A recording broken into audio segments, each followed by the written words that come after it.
Hello everyone, welcome to my channel. Please subscribe and keep watching more details.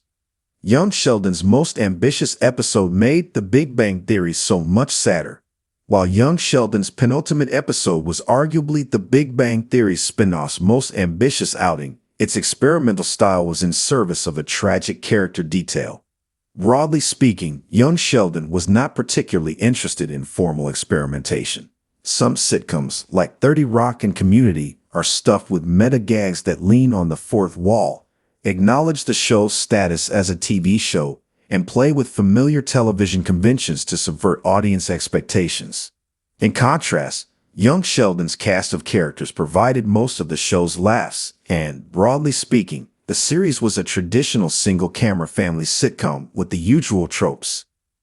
There was an adult narrator recalling their childhood, a dysfunctional but loving family, and an older character who was comically brazen and outspoken.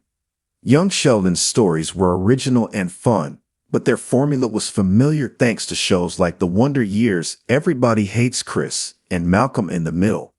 That said, Young Sheldon's series finale subverted expectations by playing with the show's formula. The final episode, Season 7, Episode 14, Memoir, introduced the show's narrator as an on-screen character. But it was the preceding episode that pushed Young Sheldon's boundaries and showcased the spin-off's surprising ambition.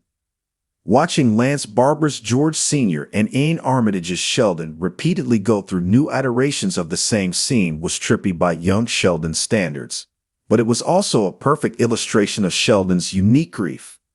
Whenever Young Sheldon cut back to his grieving family, who grew increasingly frustrated with him staring into space, the title character's plight became more tragic and moving. Funeral proved something that The Big Bang Theory avoided acknowledging, and Young Sheldon danced around for years.